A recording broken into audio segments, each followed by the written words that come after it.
called Limelight Yahweh Bahashem Yahweh Shah Bahashem Rakakwadash. Double honors to the elders and apostles, a great millstone who rule and teach well, the hopeful elect. Sincere shalom to the hopeful elect, the house of David is pushing the truth and tuning into the truth with all truth and sincerity. Now it's gonna be a quick video on one of the Israelites of the past time named Theodore the Black, right? But knowing Esau probably put his own little spin on it with that word black, right? Because it says an alternative interpretation right here is Theodore the Beautiful, but I digress on that. Basically, this was Jake ruling during the Dark Ages. So let's dive in. Duke Theodore Rostislavich, nicknamed Theodore the Black, or Fyodor or Fyodor the Black in Russian, right, is a saint of the Russian Orthodox Church and was a ruler of Smolnix in Yuroslav. The alternative, we already read that, right? His father, Prince Rostovlov Mestavovich of Smolnix, died in 1240. Since his birth, Theodore was a Duke of Mozich. In 1260, Theodore married Maria Vasilneva, probably butchering that, the daughter of Prince Basil of Yaroslav. All right.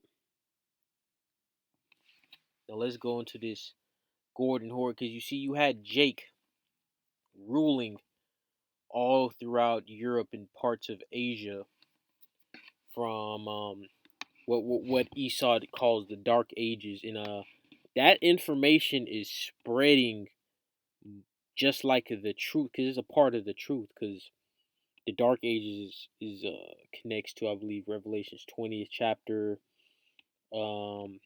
Genesis, I believe Genesis 27th chapter. Let's just get that. Let's go to Genesis 27 and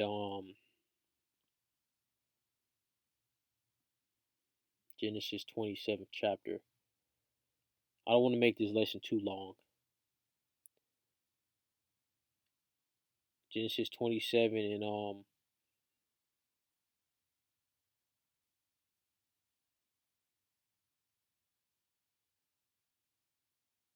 in verse 40. And by thy sword shalt thou live. Esau was blessed with the sword, which goes into the military might, and shall serve thy brother. So the main point of this prophecy was the Dark Ages, because we had Jake, starting with Judah, Benjamin, Levi, but you had the Northern Kingdom up in there, of course, was the ruling class.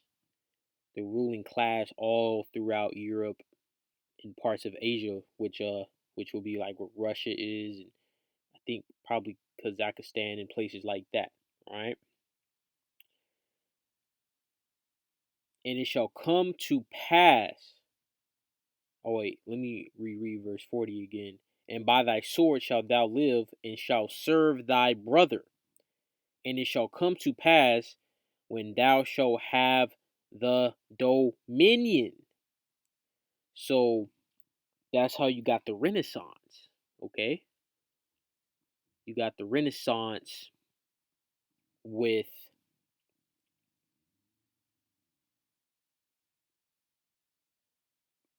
Esau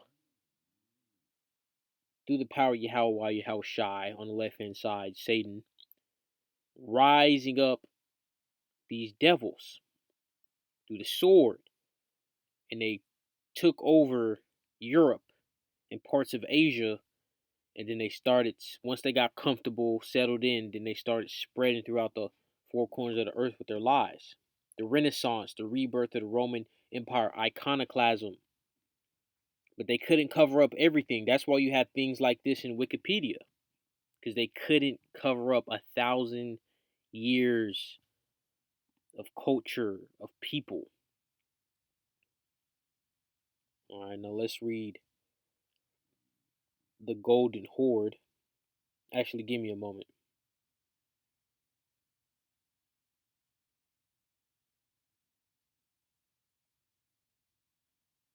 All right, the Golden Horde.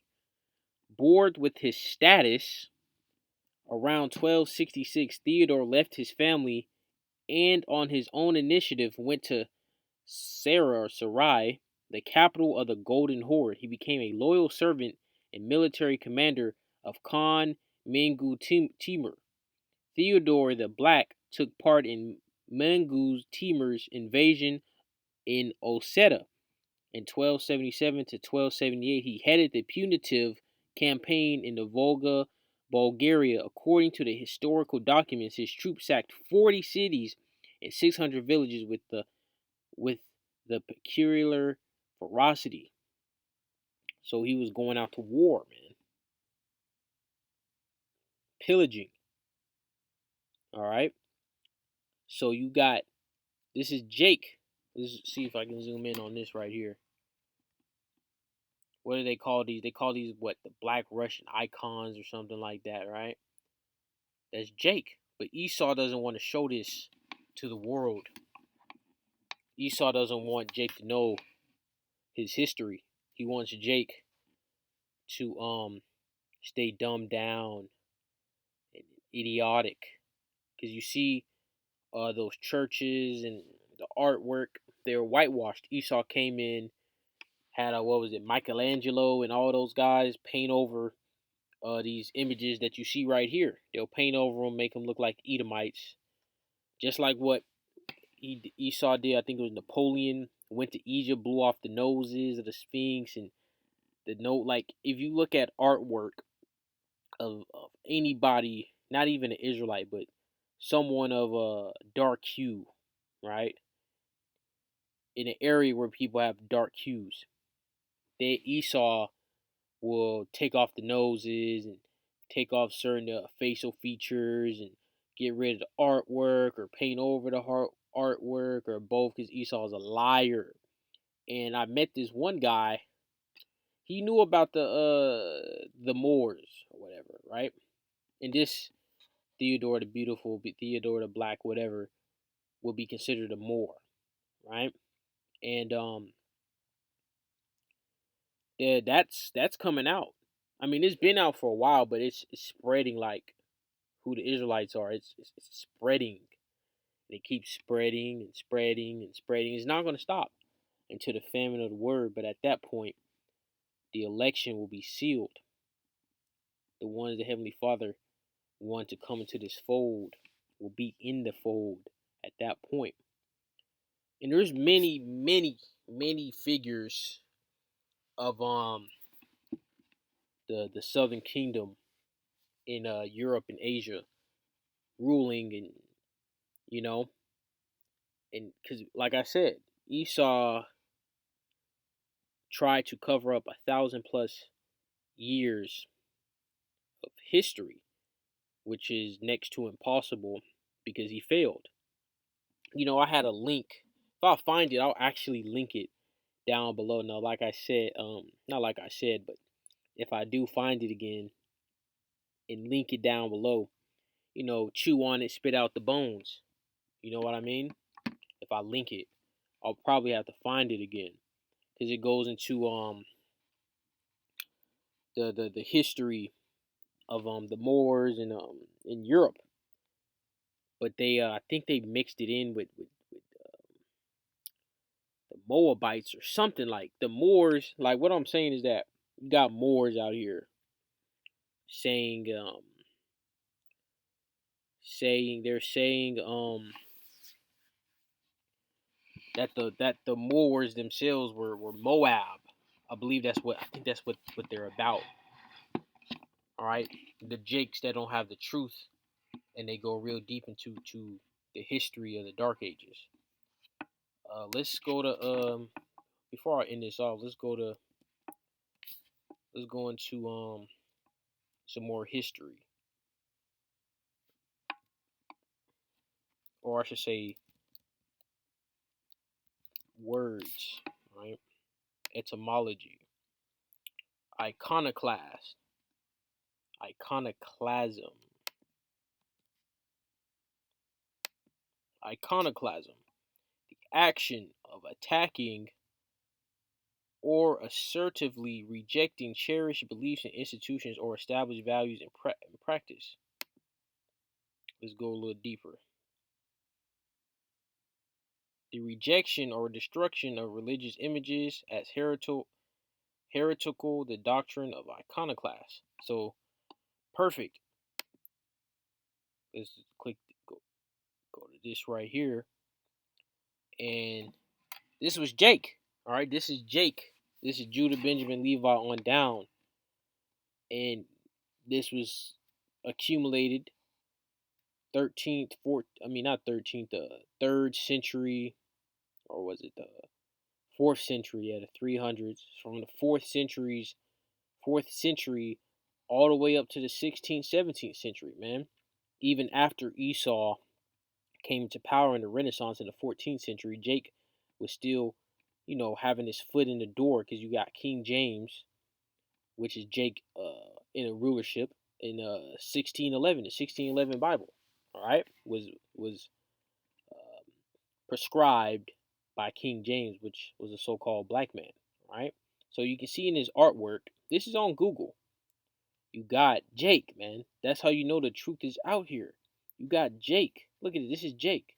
And this is on Google. This is just a regular Google image of iconoclasm, man. This is the Heavenly Father. The Heavenly Father is allowing this to happen. This is not Esau. No, Esau doesn't want this to come out, man. Esau does not want this to come out, but you typed in just regular, type in iconoclasm, and then you get a definition. And it was on Wikipedia too. You see, these devils are being put in their place as the liars that they are. You see, this is BS right here, man. Well, if it's going to anything dealing with the scriptures, whatever else madness Esau got going on, who cares, right? But when it comes to the scriptures, if that this particular image, let's read it. In the Elizabethan work of propaganda, the top right of the picture depicts men busy pulling down and smashing icons. Yeah, and guess what? Guess what these icons are, man? Of Jake. That's what they're doing. This is Jake. They're taking down the images. Check this out right here. Triumph of orthodoxy over iconoclasm under the Byzantine Empress Theodora and her son Michael III, late 14th, early 15th century icon. And this is all nothing but so-called black people, man. And Esau can't stop the truth from coming out. You see, Esau says Esau's full of shit, man, because he'll say that he was the Egyptians and the Greeks and the original Greeks and the original Romans and the Israelites, and like it doesn't make sense, man. He's saying he's all these people. Pretty much, Esau saying he's almost everybody in the scriptures, all the different nations of people in the scriptures, man. Besides who they actually are. Check this out right here. Public references to Ak and I'm not going to even try to pronounce that. Were destroyed soon after his death, comparing the ancient Egyptians with the Israelites and the Most High. That's in the scriptures. That is in the scriptures. Exodus 11:7. But against any of the children of Israel shall not a dog move his tongue against man or beast, that ye may know how Yahweh doth put a difference between the Egyptians and Israel. So that lines up with the scriptures. Why? Because the Egyptians were a dark-skinned race with curly and woolly hair. And the Israelites are a dark-skinned race with curly and woolly hair. But guess what? Due to curses, and Jake just wanted to sleep with heathen women and impregnating them, the lineage still holds, but they will come out looking different, right? Case in point, Stephen Curry, Blake Griffin, Drake's son, Patrick Mahomes, right? The Honey Badger, which is I forget his name, but he's a safety in the NFL called, I think it's Tyron Matthew. They'll come out looking like that, all right? And then they like Drake is a perfect example, right? Drake's father looks like a straight up Israelite. Drake still kind of looks like an Israelite, right? And then his son looks like a straight up Edomite. So that's why the Israelites is a speckled bird. But before they started mixing, and still to this day, they are still a melanated people. They're not pale flesh because that's leprosy. They're not Edomites, right? They're not small hats. They're not the Ish people. They're not so-called white people, all right? Let's get one more because I think the Apostle Paul was mistaken for an Egyptian. So you see, I seen it was this Edomite, on TikTok. On TikTok, I mean, sometimes like on my recommended, I'll see like pages. It got to be Edomites running the pages of them with their BS propaganda saying the Israelites are so-called white people and the Egyptians are also so-called white people because they got to bring that up too because the Egyptians and the Israelites look like the same people. It's spoken about multiple times in the scriptures, right? We just read it, and we're gonna read this right here. And this is Acts 21 and 38, and it reads, "Are not thou that Egyptian which before these days made us an uproar and led us out into the wilderness 4,000 men that were murderers?" So basically, the Apostle Paul was being mistaken for an Egyptian. All right, and the Egyptians are the sons of Ham. All right, they're Mizraim. All right, another way of saying Egyptian is Mizraim, and today they will be known as what is it? What's that country right under Egypt? And they have the country right under Egypt has the most pyramids, not Egypt itself. And the people that live in that country are the actual Egyptians. It slips my mind um on the name of that country of those people, what they're calling themselves now. What is it called? Sudan. That's it. Sudanese. The Sudanese people are the actual Egyptians. You can see here.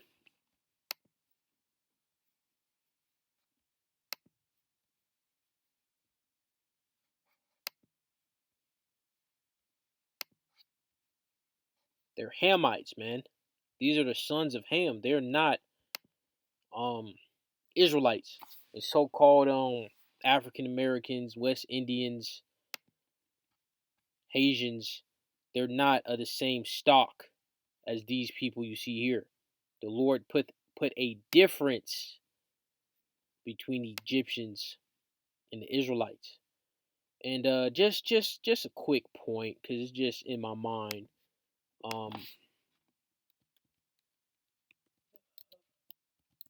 Moses' hand, because we all know Moses um was the Pharaoh's son. The Pharaoh took him in as his son. So this is Exodus 4 and 6. And Yahweh said furthermore unto him, put now thy hand into thy bosom. And he put his hand into his bosom, and when he took it out, behold, his hand was leprous as snow. So his melanin was completely stripped, okay, from his hand. So he was not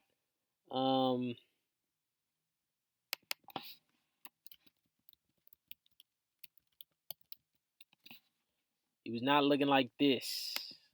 See, his hand started looking like this when the Lord gave him leprosy. He was looking like this, like this. And then his hands started looking like this. So that means the Egyptians were not looking like this.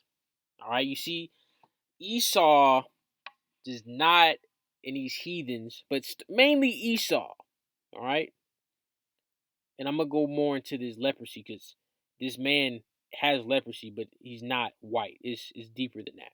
All right, Esau doesn't prove through the scriptures of him being who he says he is as the Israelites. What he does is he uses science, pseudoscience, and lies. Pseudoscience and lies, because the scriptures is clear, it's obvious what it's saying, man. Now let's get one more so you can know that this is exactly talking about this. And I got plenty videos of me breaking that down, but just because I started it, let's just go further into it. This is Numbers 12. You know, this is the best. This, you know how to cut an Edomite, man. You go to Numbers 12, man. That's how you. I mean, you can cut an Edomite. It's a million ways to cut an Edomite. But a quick way to cut an Edomite is to go to Numbers 12. It's probably the fastest way to cut an Edomite in the scriptures. Seriously, this is Numbers 12 in verse. I'm just read 9 through 12. And the anger of Yahweh was kindled against them, and he departed. And the cloud departed from off the tabernacle. And behold, Miriam became leprous, white as snow. Actually, I'm going to skip over 11. And I'm going to stop right there in 10 and then just go to straight verse 12. Let her not be as one dead, of whom the flesh is half consumed when he cometh out of his mother's womb. So this is what she was looking like. She wasn't this background color. She was the color, this color, all right? Because that's how newborn babies look, and that's what your body looks like when it's decaying, when it's what is it? I think it's moisture. That's what happens. ADOP share. If I'm pronouncing that right, ADOP share.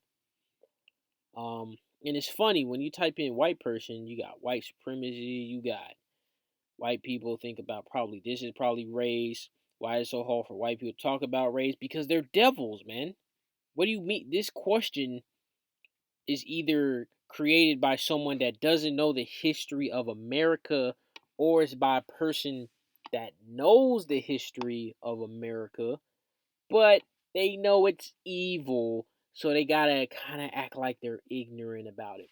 So this is why this question is kind of stupid. All right, there is such thing as stupid questions.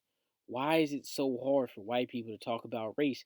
Because their whole race is based off a lie. One, oh, side point, the Ku Klux Klan, their outfit, that comes from when I think it's the Crusades, I believe. The Crusades wore that outfit when they ran Jake up out of Europe. You see? And then that in the one of the generals or leaders or whatever of those crusades that was running Jacob out of Europe started the KKK in Babylon the Great Americas, right? So why is it so hard for so-called? Because she's clearly not white. She has leprosy. Her skin is pale and red. It's not blending in with this background. Okay. Why is it so hard for them to talk about race? Because they're evil, right? Their whole history has pretty much been saying that they're superior than this guy, calling this guy a monkey, and homosexual acts and oppression and all this BS, right? And they're saying that they're the Lord's people and everything else that comes with it. So yeah, well, you see how Google, I just typed in white person, and literally everything I'm clicking on is freaking something to do with Esau being a douchebag, right? Let's click this right here though. How Europeans evolved white skin. You see how they said evolved like that's a good thing, and her skin is not white, it's pale and red. Her eyes are white, right? Right there. The background is white, her skin is not white, and it's not evolution. That's a curse, right? Let's check this out right here. Now this is white. You can say this is white right here, but obviously this is edited. Um, Europeans of all white skin fairly recently. This is all BS. This is fake science, all right? Evolution actually comes from Babylon, right? Nebuchadnezzar started there. Uh, let's go to this right here because they can't prove what they're saying. 1 Timothy 6:20. O Timothy, keep that which is committed to thy trust, avoiding profane and vain babblings and oppositions of science falsely so called. Because this is not an evolution. A, not an evolution. B, there's no such thing as evolution. The only people that will quote unquote evolve, right? Because let's go on the word. Let's go to the definition of evolution. Because technically speaking, there is such thing as evolution. I'm gonna take that back. There's technically a thing of evolution. So let's read this. The process by which different kinds of living organisms are thought to have developed and diversified from earlier forms during the history of the earth. Definition 2. The gradual development of something, especially from a simple to a more complex form. That's what I wanted. And the reason why I'm saying evolution is technically real because the second covenant, we're going to evolve, right? The Israelites are the only people that's going to experience an evolution. This is BS, all right? This is BS, okay? Humans did not start off as this, then this, then this, then this, then this, then this. This is all BS, right? This is a theory that Esau created because he's a bozo. Esau, these so-called white men, women, and children, they're all bozos, right? They got problems. They're wicked. I see a lot of, cause for some reason, man, these Shedemite women's just they just love approaching me. They like Shedemite women approach me more than any quote unquote race of women. They just want me, man. And I can tell you from my experience talking to these Shedemite women, they got mental problems, man. That you can tell that there's something wrong with them because they're Edomites, man. Because they're Edomites. But that's it for this lesson. Lord's will is edifying. Shalom.